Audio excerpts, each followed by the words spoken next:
छात्रों, आज अगला वीडियो इंटरमीडिएट मैथ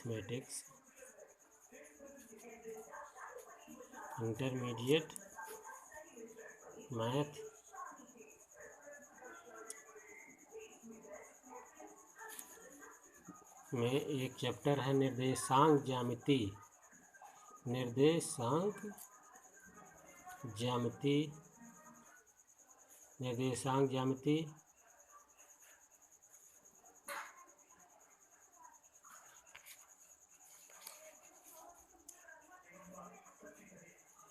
किसी भी बिंदु की पोजीशन समतल पर किसी बिंदु की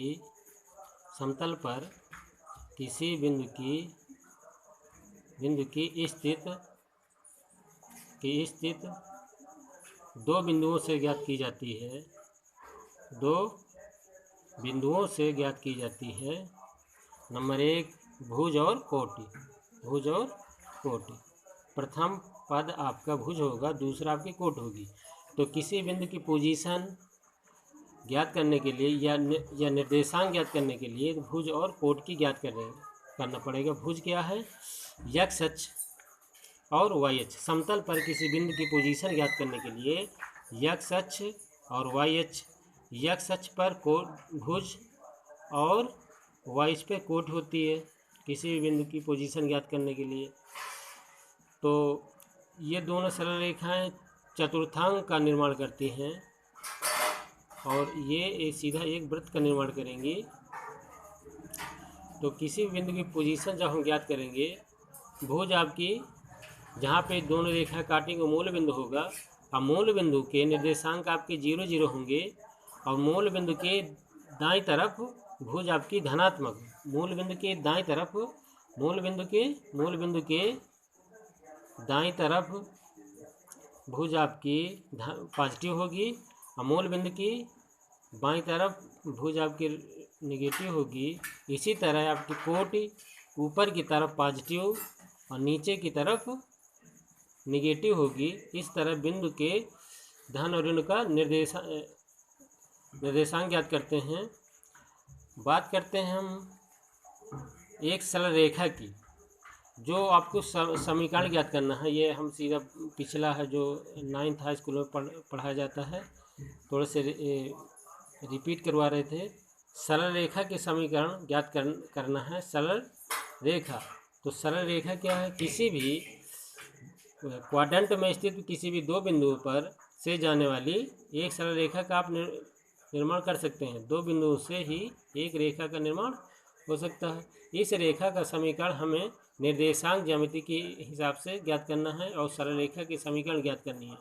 तो रेखा के समीकरण ज्ञात करने के लिए कुछ नियम हैं, उनको आपको फॉलो करना है। तो रेखा के समीकरण, जैसे आपकी कोई रेखा है और रेखा जो है मूल बिंदु से होके जाती है। यह रेखा एक्स अक्ष से कितना से कोण के बना के जा रही है। यदि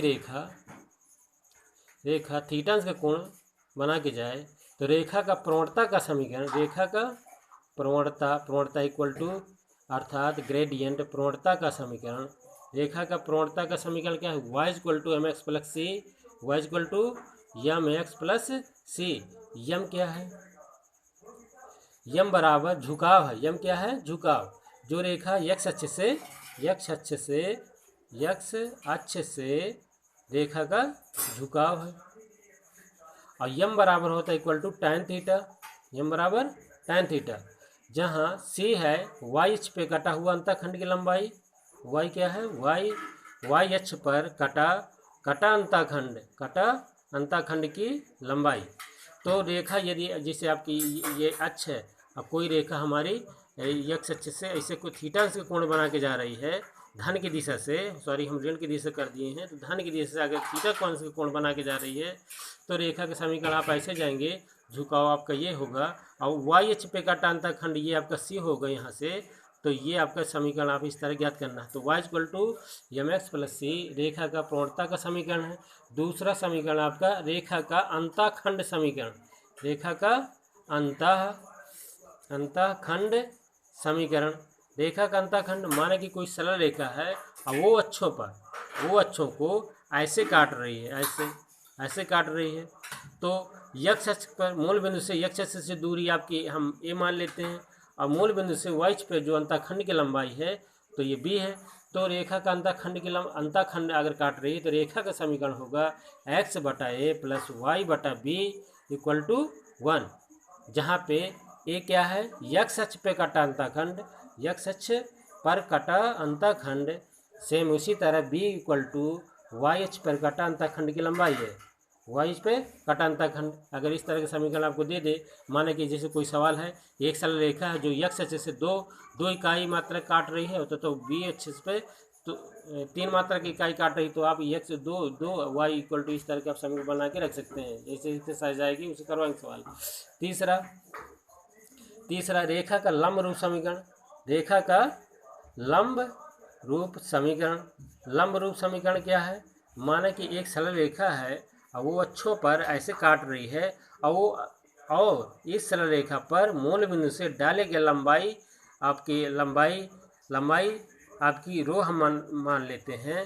तो इसका समीकरण, ये इसका मान क्या है, एल्फा, जो झुकाव है लंब की लंबाई जो लंब डाले सरल रेखा की, तो इसका एल्फा मान लेते हैं। तो रेखा का लंब रूप समीकरण होगा एक्स कास अल्फा, क्या, x cos alpha y sine alpha equal to row.